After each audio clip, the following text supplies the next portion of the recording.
Chers amis du Souviens-toi, bonjour et bonsoir, dépendamment de l'heure où vous êtes branchés. Nous prenons le plaisir à saluer et à accueillir Franck aujourd'hui. Salut Mackinson, salut à nos chers internautes. C'est toujours avec le même plaisir, le plaisir qui ne se tarit jamais, que nous présentons aujourd'hui pour encore analyser et apporter jusque chez nos internautes notre émission habituelle Souviens-toi. Nous faisons cette vidéo pour vous demander d'abord de vous abonner à notre chaîne. Parce que lorsque vous suivez nos émissions, mais vous ne vous abonnez pas, YouTube ne comprend pas qu'il y a beaucoup de gens qui ont besoin de ces informations. Donc vous devez vous abonner. Et comme ça, YouTube va interpréter votre abonnement comme signifiant que cette émission est importante. Vous devez après, en regardant les émissions, mettre un like. Et vous devez activer la cloche de notification. OK? Et vous devez partager les émissions. OK? Ça, c'est une obligation pour nous. Donc, c'est cette contribution que nous sommes venus vous demander aujourd'hui. Et s'il vous plaît, demandez à vos amis de faire le même, de ne pas briser la chaîne, de faire en sorte que cette chaîne se maintienne vivante et qu'elle puisse inclure tout le monde. Donc, s'il vous plaît, apportez vous-même votre contribution. En faisant cela, c'est comme si vous étiez en train de répondre à Matthieu 28, versets 19 et 20. C'est comme si vous étiez en train d'aller et d'annoncer la bonne nouvelle, vous aussi. Car cette émission est conçue pour que la bonne nouvelle du royaume de Dieu puisse parvenir à tout le monde du monde francophone, où qu'il se trouve sur la planète. Souviens-toi.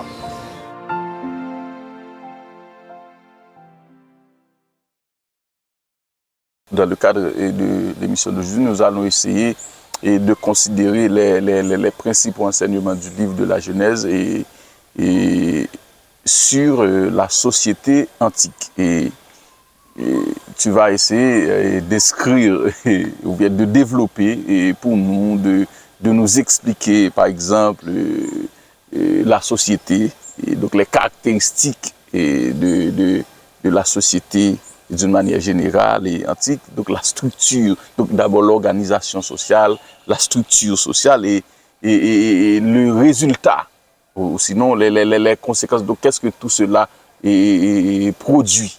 Et si tu veux, on peut encore avancer, comme nous sommes en train de parler de faits sociaux. Tu peux me demander par exemple, Abraham c'est le père de la foi, et Abraham a eu des esclaves. Est-ce que ça signifie que Dieu était esclavagiste? Voilà, oui. Est-ce que Dieu a soutenu la pratique de l'esclavage? Est-ce que Dieu a soutenu la pratique de l'esclavage? Rappelle-toi, aujourd'hui, dans l'humanité, il y a des gens qui se basent sur le récit de la malédiction de Canaan pour dire que Dieu a maudit les Noirs. Okay. Et que Dieu a voulu que les Noirs soient esclaves. Les Noirs seraient destinés à... Et il y a des gens qui se présentent comme interprètes de la Bible qui le disent aussi. Nous avons expliqué, nous avons vu, pas seulement expliqué, nous avons vu que Canaan qui a reçu la malédiction de Noé, ce n'est pas un ancêtre des Noirs, ce n'est pas un ancêtre des Africains. Ok, la terre de Canaan, ça se trouve en Orient et pas en Afrique. Ok, donc les descendants de Canaan n'ont pas peuplé l'Afrique. Les descendants de Cam ont peuplé l'Afrique. Mais les descendants de Canaan, non. Non. Ok, donc nous avons expliqué ça, que Dieu n'est pas... Une très belle nuance. Hein? Mais Dieu n'est pas esclavagiste. Mais comment se fait-il que son ami, l'homme qui est tellement son ami et que Dieu n'agit pas sans avertir, sans informer cet homme. Sans consulter. Oh, je n'ai pas consulté. Alors, sans informer cet homme et sans prendre son opinion. Voilà. Parce que Dieu quand même prend l'opinion d'Abraham pour que Abraham a failli changer le plan de Dieu. Donc c'est pourquoi j'ai utilisé le mot consulter. Oui, ça avait son sens. Donc Abraham a failli changer le plan de Dieu. Parce que de peu, Abraham aurait sauvé Sodome et Gomorrhe, il n'aurait pas laissé Dieu. Mais étant donné que Dieu savait comme Dieu savait qu'il n'y avait personne réellement qui voulait suivre le plan de Dieu dans Sodome. Parce que finalement, il n'y a eu que l'eau. Que l'eau, voilà. Même les filles de l'eau n'étaient pas trop sur la ligne. Madame l'eau elle-même, elle a péri. Oui. Donc, même si l'eau avait intercédé pour 5 personnes, on n'aurait pas trouvé 5 personnes dans Sodome. Mais Dieu quand même est passé auprès d'Abraham pour l'informer de son plan. Oui. Mais comment se fait-il qu'un homme si proche de Dieu soit propriétaire d'esclaves et nous disons que Dieu n'est pas esclavagiste? Quoi? Eh bien, qu'est-ce qu'il faut comprendre? Donc, ce qu'il faut comprendre, c'est que à l'époque d'Abraham, c'est l'époque où l'économie, d'abord la société, était organisée de manière... Là, tu touches déjà la structure ou l'organisation sociale. Exactement. La structure sociale, l'organisation sociale de l'époque d'Abraham, c'est une organisation, je dirais, basée sur... C'est une économie tribale, ok? Donc, j'ai un mot nouveau. C'est une économie tribale. Les tribus. C'est-à-dire, les gens sont organisés en tribus. Et c'est surtout une économie familiale tribale. Ok? Oui, je comprends. Voilà, oui, familial, nos internautes vont tribal, comprendre également. Basé sur l'esclavage. Donc l'esclavage était la base de l'économie. C'est la base de l'économie. Okay? La production sociale, la force motrice principale de l'économie, c'était le travail esclave. Mais pourrait-on ou devrait-on comprendre cette pratique de l'esclavage antique comme celle et dans les temps modernes? Non, ce n'est pas la même chose. Pourquoi ce n'est pas la même chose? C'est que dans les temps modernes, qu'est-ce que nous avons? Dans les temps modernes, nous avons un État ou des États qui bâtissent leur économie d'abord sur la colonisation. Ah, ok. À l'époque, la colonisation, et tu veux nous dire que la colonisation, comme c'était au temps moderne, n'existait pas dans l'Antiquité. Au temps antique, ce que tu avais, c'est une économie familiale tribale. Ce n'est pas, c'est pas une économie, tu n'as pas encore l'État. Ok. Ce que nous appelons aujourd'hui l'État, l'État-nation. Tu n'as pas ça. Je vais te donner un seul exemple et puis ça va être clair. Tu prends Abraham, qui a un fils qu'il aime beaucoup, qui s'appelle Isaac. Et le récit de la Bible nous dit qu'à un moment, Dieu demande à Abraham d'aller sacrifier Isaac. Oui, et Abraham. Est-ce que tu penses qu'aujourd'hui, au XXIe siècle, Dieu serait capable de demander à Abraham ou à un serviteur quelconque de lui offrir un enfant? On n'y penserait même pas. Non. Dieu ne peut pas demander ça à quelqu'un aujourd'hui. Pourquoi? Parce qu'aujourd'hui, la structure sociale ne permet pas une pareille chose. Parce qu'aujourd'hui, si un père de famille prend son enfant pour aller le sacrifier, il y a l'État qui peut intervenir, il y a la justice, il y a les lois pénales, etc., notamment la loi pénale, qui va condamner ce père à la prison. Ou ça dépend de la société, à une peine de mort. Voilà. Ok. Donc, mais à l'époque d'Abraham, ce n'est pas la même chose. À l'époque d'Abraham, c'est Abraham qui est l'État. Si tu veux l'exemple d'aujourd'hui, c'est Abraham qui est l'État. C'est-à-dire, Abraham peut offrir Isaac un sacrifice. Il n'a de compte à rendre à personne. Okay. Même pas à Sarah, son épouse. Ok, donc tout cela faisait partie donc, Abraham avait droit de vie et de mort. Pas sur Isaac uniquement, mais sur tous ceux qui sont dans sa maison. Par exemple, lorsque Agar est devenue enceinte et qu'elle a commencé à mal se comporter avec Sarah, qui était sa maîtresse. Sa maîtresse. Hein. Qu'elle a été, rappelle-toi, qu'est-ce qu'Abraham a dit à Sarah à propos d'Agar? Il a dit, mais c'est ton esclave. C'est ton esclave. Tu la traites comme tu veux. C'est-à-dire, Sarah avait droit de vie et de mort sur Agar. Sur Agar, qui était sa servante. Et la Bible ne nous le dit pas, mais moi je me pose la question, comment est-ce que Agar est-elle devenue la servante de Sarah? Parce qu'il y a deux façons, ou bien toi, pour devenir esclave de quelqu'un. Soit parce que l'esclave est né dans sa maison. Je crois qu'il y a des textes, laisse-moi trouver au moins une référence. En Genèse 12. Sur quel verset? Je suis au verset 5. Abraham. Lorsqu'Abraham a reçu son appel de Dieu, le premier appel, et il était âgé de 75 ans d'après le verset 4. Mais le verset 5 nous dit Abraham, dont le nom n'avait pas encore été changé en Abraham, puis Sarai, dont le nom n'était pas encore Sarah, et Lot, son frère, avec tous les biens qu'il possédait et les serviteurs qu'ils avaient acquis à Charan, ils partirent pour aller dans le pays de Canaan et ils arrivèrent au pays de Canaan. Donc, Abraham a pris les serviteurs que lui et que Lot aussi avaient acquis à Charan, là où ils habitaient. Donc, ils avaient acheté des serviteurs, des esclaves, des domestiques. Donc, ça, c'est une première façon de comprendre. De posséder un esclave. Tu l'achètes. Oui. OK? Si tu vas au chapitre 17, au verset 27, tu vas voir que Abraham se fait circoncire. Il se gens de sa maison. Il se Ismaël, son fils. Et le verset 27 nous dit tous les gens de sa maison, nés dans sa maison ou à qui a pris d'argent des étrangers furent circoncis avec lui. Tu pouvais soit acheter un esclave, ou que l'esclave est né dans la maison, ou bien tu le reçois comme cadeau. C'est la troisième possibilité. Joseph, par exemple, a été vendu par ses frères pour être esclave, pour être revendu comme esclave. Et c'est ainsi qu'il a été revendu à un officier de Pharaon qui s'appelait Potiphar. Donc, Abraham achetait aussi des esclaves. Pourquoi? Parce que c'est comme ça. Voilà. C'est un fait social. Voilà. La société est organisée comme ça. Eh bien, il achetait des esclaves. Il en a qui sont dans sa maison. Par exemple, dans son dialogue avec Dieu, il a dit à Dieu, mais l'héritier de ma maison, je n'ai pas d'enfant, l'héritier de ma maison, c'est Eliezer de Damas. Pourquoi c'est Eliezer? Parce qu'Eliezer est né dans sa maison.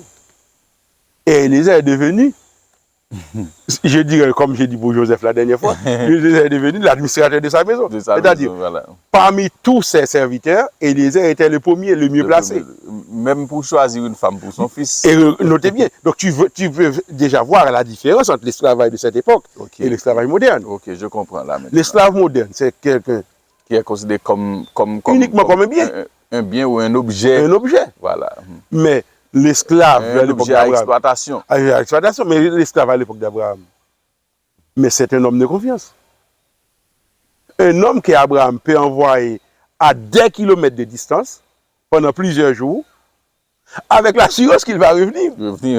Et notez que cet homme a tellement d'autorité dans la maison d'Abraham qu'il a de l'autorité sur le fils d'Abraham. Sur le fils d'Abraham, même pour lui choisir une épouse. Donc tu vois, ce n'est pas la même réalité. Mais ce qui est clair, c'est que l'esclavage était pratiqué dans cette époque-là. Donc tu vois, l'esclavage, c'est un fait social de cette époque-là. Est-ce que ça signifie que Dieu était d'accord avec l'esclavage? Non. Le livre de l'Exode que nous étudierons à partir des prochains épisodes, eh bien, nous montrera que Dieu va essayer de réformer l'esclavage jusqu'à porter son peuple à abolir l'esclavage ou à abandonner la pratique en essayant de dire, ok, mais si tu as un esclave, tu ne dois pas le traiter comme on t'a traité. Tu dois le traiter comme un frère.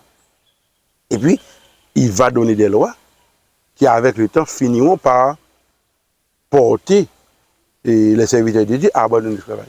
Donc Dieu, la Bible, n'endosse pas l'esclavage comme pratique, mais nous raconte que malgré l'esclavage, Dieu a réussi quand même à déployer le plan de la rédemption. Et c'est ce que la Genèse est en train de nous enseigner. Ok, d'accord. Et maintenant, parlant de la structure sociale que tu commences déjà à analyser, en fait, Et nous savons que l'environnement naturel, c'est l'un des piliers de l'organisation, de la structure sociale. En fait, et qu'est-ce que la Genèse a à nous enseigner sur l'environnement naturel, donc sur l'importance de l'environnement naturel dans la structure sociale. Qu'est-ce que la Genèse nous présente? C'est que la Genèse nous présente, je dirais, une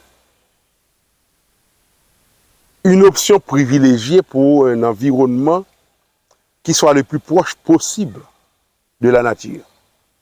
OK? Et je crois que dans les premières émissions, je ne peux pas me rappeler exactement laquelle actuellement, mais dans les premières émissions, nous avions fait remarquer que l'idée de se sédentariser dans les villes n'est pas une idée qui vient de Dieu. C'est les enfants de Caïn, les descendants de Caïn qui ont commencé à faire ça.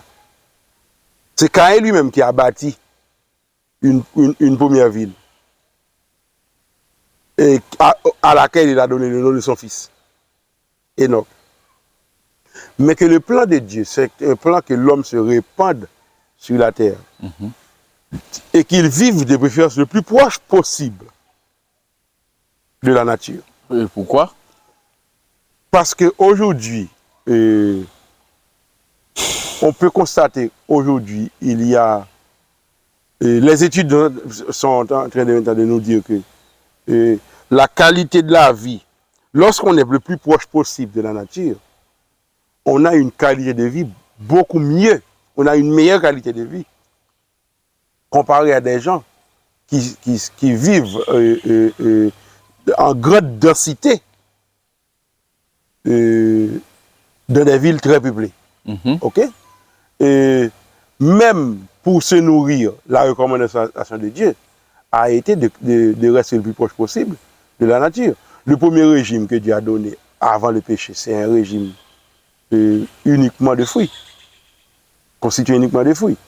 Après le péché, Dieu a ajouté à ce régime de fruits un régime, les éléments comme les céréales, les grains, etc., les produits de la terre. Après le déluge, puisque tout est vert, tout fruit a pendant un temps disparu de la terre, Dieu a permis aux hommes de se nourrir d'animaux. Mais même là encore, il avait déjà établi la distinction entre les animaux qui étaient comestibles et ceux qui ne pouvaient pas être mangés. Il a fait la différence entre les animaux purs et les impurs. Okay. C'est pour cela que, eh bien, même dans l'Arche, les animaux purs étaient en plus grande quantité. Là où l'on avait une paire parmi les animaux impurs, on avait sept paires pures parmi les animaux purs. Et Dieu leur a donné ça à Noé pour remplacer l'herbe verte.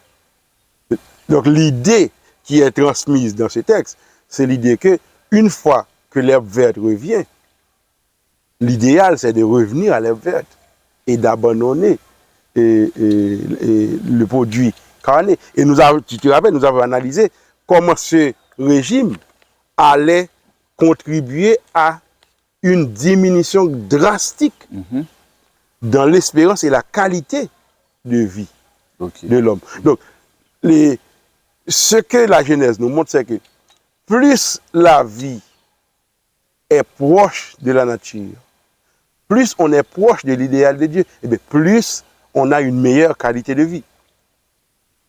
Ce qui nous permet de comprendre que, eh bien, plus on s'éloigne de ce cadre naturel, eh bien, plus on court le risque d'avoir une qualité de vie défectueuse.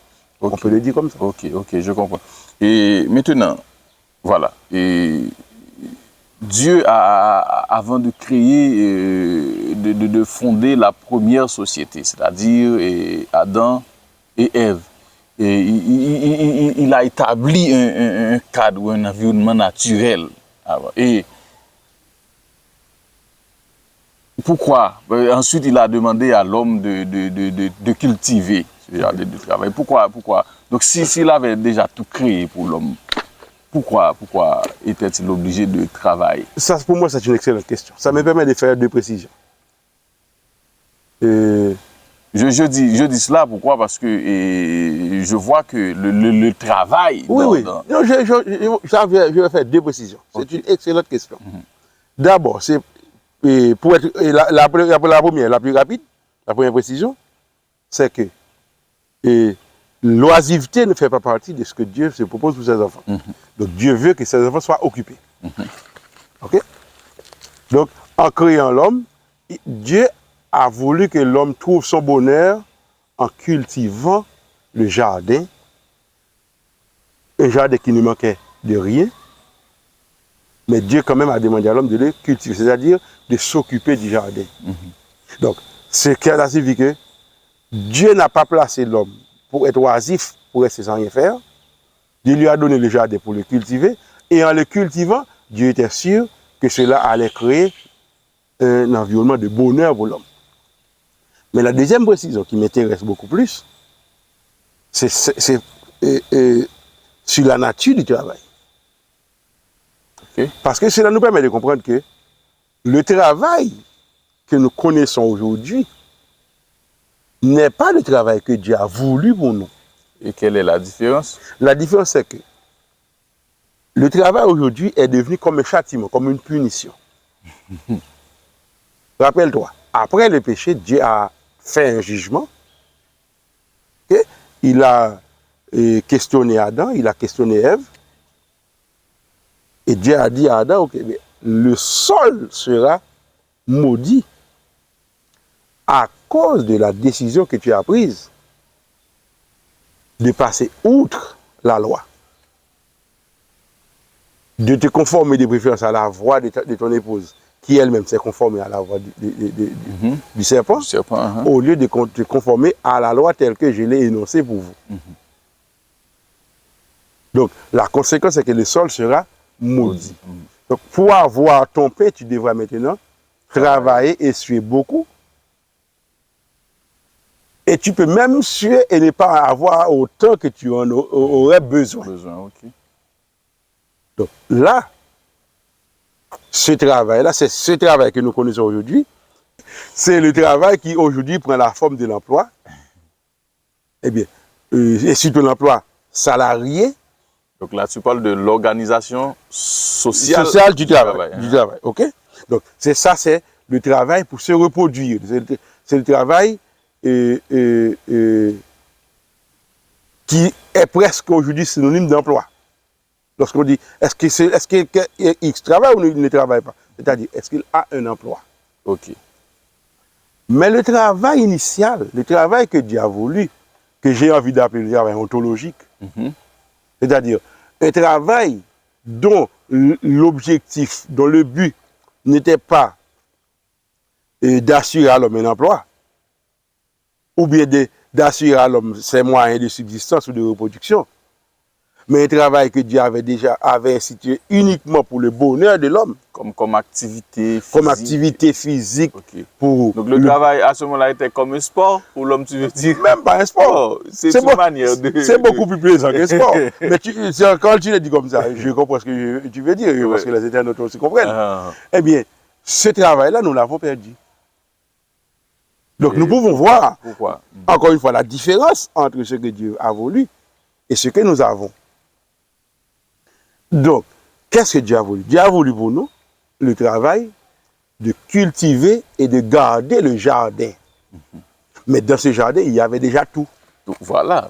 Donc ce n'est pas en résultat à notre travail que nous allions nous reproduire. Mais le péché nous a enlevé ce bonheur. Le péché nous a laissé maintenant avec l'obligation de travailler les champs. Notez que Dieu a demandé à Adam de cultiver le jardin. Après le péché, l'accès au jardin lui a été coupé. Maintenant, il doit aller travailler les champs. Donc, tu vois, ce n'est pas le même travail. Il y a une différence entre jardin et champ pour toi? Le champ attend l'homme et l'homme devra planter, travailler, cultiver pour que le champ donne du fruit. Dans les jardins, tout était déjà Déjà là. disponible, tout était déjà organisé. Il suffisait d'en jouir. Ok. Donc nous avons perdu ce travail ontologique, ce travail qui, je dirais, était une harmonie parfaite entre l'homme et la nature. Maintenant, ce que nous avons le travail comme un emploi, ou encore il y a un rapport entre l'homme et la nature, mais c'est un rapport où l'homme transforme la nature et où la nature en retour transforme l'homme. Eh bien, ce travail-là est comme une punition pour l'homme. C'est comme le dit Marx, que l'homme doit lutter avec son environnement pour satisfaire ses besoins. Évidemment, il va le faire dans les conditions qu'il a déjà trouvées, que lui-même, il n'a pas inventées. Il ne peut pas choisir non plus. Donc, si le travail, dans ce cas, comme nous pouvons le lire en Genèse 3, c'est comme une punition pour l'homme. OK? Eh bien, ça, c'est un résultat du péché. Ce n'est pas la volonté de Dieu. C'est un résultat du péché. Oui, au fait, ce travail, comment la société moderne comprend le travail, comment le travail est-il organisé dans la société moderne?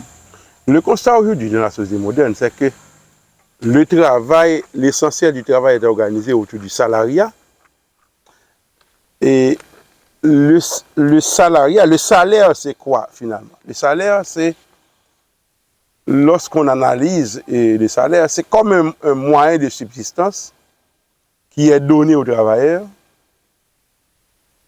pour qu'il puisse se reproduire, c'est-à-dire pour ne pas mourir, parce qu'on a besoin de lui pour continuer à travailler.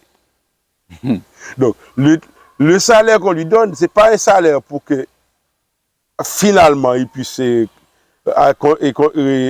réussir à se reproduire sans travailler, mais c'est un salaire qui lui permet de travailler toute sa vie pour toujours avoir un salaire et en conséquence, son travail est toujours exploité. Donc aujourd'hui, ce qu'on voit, c'est que le travail est organisé presque essentiellement pour être exploité. Les travailleurs sont une catégorie, ou bien la catégorie exploitée de la société. Il n'y a pas moyen de ne pas voir ça. Aujourd'hui, ceux qui travaillent le plus sont ceux qui possèdent le moins. Ceux qui travaillent le plus sont ceux qui peuvent ne pas arriver à pouvoir boucler les fins de mois. OK? Tandis que ceux qui font le moindre, qui parlent des écritures, qui s'asseyent derrière les bureaux, oui, voilà, etc. Mais c'est eux qui ont les meilleurs salaires. OK? Et cela signifie que, eh bien, le travail tel qu'il s'est déployé dans l'histoire après le péché, eh bien, c'est réellement une conséquence. C'est une punition, c'est une conséquence du péché. Mais encore une fois, lorsque nous parlons de punition, il faut apporter une précision. Quelle est la précision? Puisque ceux qui ont le pouvoir de décision, par exemple, un père sur un enfant, peut décider d'appliquer une discipline à sa guise sur l'enfant. Donc, si c'est un père aimant, il applique une discipline aimante. Si c'est un père dictateur, il va agir de même. Eh bien, on peut imaginer que le travail, c'est une punition que Dieu nous a infligée, mais qu'il aurait pu nous épargner. C'est pas ça. C'est pas parce que Dieu a voulu que ce soit comme ça que c'est comme ça. C'est parce que la conséquence du péché automatiquement entraîne ce que nous voyons maintenant, que c'est comme ça. Donc ce n'est pas Dieu qui a voulu que, puisque l'homme a péché, il faut qu'il paie les conséquences. Donc il faut qu'il travaille, il faut il faut cela. Non. C'est que ce que nous voyons aujourd'hui, c'est une conséquence. C'est une conséquence d'une décision mal calculée de la part de l'homme qui a choisi dans le péché, qui a versé les profondeurs du côté du péché. Eh bien, aujourd'hui, le constat pour nous, c'est que cette société n'est pas viable, cette société n'a pas d'avenir. Okay? Cette société n'a pas d'avenir pour nous. Eh bien, le seul avenir qu'il nous reste, c'est dans la dernière étape du plan de la rédemption de Dieu. Cette étape nous dit que, eh bien, Jésus revient à un moment où il aura exercé un jugement sur la terre. Grâce à ce jugement, il séparera ceux qui ont accepté le plan de la rédemption des autres qui n'ont pas accepté. Et à ceux-là qui ont accepté ce plan, donc qui auront subsisté à sa venue, eh bien, à ce moment-là, il nous dit que toute chose sera nouvelle. Donc tu es comme en train de nous expliquer le projet d'une nouvelle société. C'est une nouvelle société. C'est exactement ça. C'est une nouvelle société. Et cette fois, ce n'est pas une utopie. Ok? Ce n'est pas une utopie, c'est-à-dire c'est pas un pays de rêve, mais qui n'existe que dans nos rêves.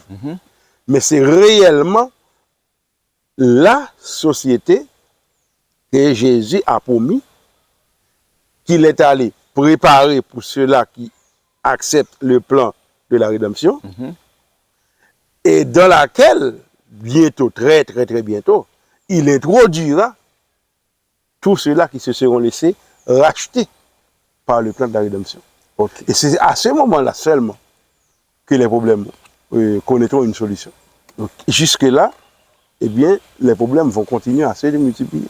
Ok, donc nous sommes censés à la fin de l'émission d'aujourd'hui. J'ai une dernière question pour toi. En fait, et quel est l'intérêt pour quelqu'un d'étudier le livre de la Genèse ou d'aller explorer le livre de la Genèse? Bon, ok. La Genèse nous permet de répondre aux principales questions de l'existence même. Ok. Les principales questions de l'existence. D'où sommes-nous et où allons-nous? Ok. La Genèse nous dit que nous ne sommes pas le produit d'un hasard, nous sommes le produit d'une planification. Nous sommes le produit de la création de Dieu. Mais la Genèse également nous permet de comprendre ce qui ne va pas dans le monde. Ce qui ne va pas, c'est qu'à un moment de l'histoire, les hommes ont désobéi à la voix de Dieu. Donc les hommes se sont écartés du plan de Dieu. Nous avons étudié ça sous le nom de chute. Mais la Genèse aussi nous dit que Dieu a une solution pour la chute. Cette solution, nous l'appelons la rédemption. Et tous les chapitres que nous avons étudiés, à partir du chapitre 3, nous ont permis de comprendre comment le plan de la rédemption se déploie dans l'histoire. Les chapitres de la Genèse nous ont permis de comprendre l'intervention de Dieu dans l'histoire et comment son plan de rédemption s'est mis en place, comment ce plan s'exécute et qu'est-ce qu'il nous reste maintenant pour que le plan soit totalement, je dirais, complet et que nous puissions fermer cette parenthèse. Parce qu'actuellement, nous sommes dans une parenthèse. La parenthèse qui s'est ouverte avec le péché et qui va se refermer au retour de Jésus, lorsque tous ces problèmes-là auront trouvé leur solution. La Genèse nous permet de comprendre ça. Et la Genèse nous permet aussi de comprendre que malgré les problèmes qui seraient liés à notre culture, à notre environnement, à notre société, notre histoire, eh bien, le plan de la rédemption fait son cours. Il n'y a pas un obstacle que le plan de la rédemption ne peut pas surmonter. À la fin, c'est ce plan qui aura le dernier mot. C'est ce que nous avons appris avec le livre de la Genèse. Et, ok, en attendant que cette dernière étape du plan de la rédemption s'accomplisse, c'est-à-dire que nous sommes encore sur la terre. Et en rapport au sujet d'aujourd'hui, comment devons-nous vivre? Ce que nous pouvons, ce sur quoi nous pouvons conclure, c'est sur la nécessité de comprendre que comme le plan de Dieu va se réaliser quand même, en réalité, le plan s'est déjà réalisé. Il ne reste que les derniers éléments à prendre place. En attendant, nous sommes placés en société et nous sommes appelés à vivre en société. Donc nous avons l'obligation de développer, si tu me permets de parler d'un langage sociologique, oui, pas de problème. Eh bien, nous avons l'obligation de continuer à développer la solidarité. OK? Qu'il s'agisse de ce qu'un homme comme Durkheim appelle la solidarité mécanique, qui se base beaucoup plus sur la ressemblance qu'il y a entre nous, le fait que nous vivons la même réalité, etc. Ou bien la solidarité... Nous sommes traversés par une conscience collective. Par une conscience collective. Ou bien la solidarité organique, le fait que plus nous sommes différents, plus nous avons besoin d'être solidaires l'un de l'autre. En tout cas, peu importe le milieu dans lequel nous nous trouvons, nous sommes obligés, nous sommes appelés à maintenir cette solidarité. Et si tu me permets, en réalité, c'est au nom de cette solidarité que nous lançons cet appel à nos internautes. Pour que eux-mêmes aussi, ils comprennent la nécessité de ne pas se placer en dehors du plan de la rédemption. Parce que c'est une parenthèse qui va se fermer. Et la parenthèse va se fermer avec ceux qui ont accepté le plan de la rédemption. Donc, eux-mêmes subsisteront après la parenthèse, donc rentreront dans le plan éternel que Dieu a toujours eu pour l'homme. Ceux qui ne l'auront pas accepté, eh bien, la parenthèse se fermera avec eux.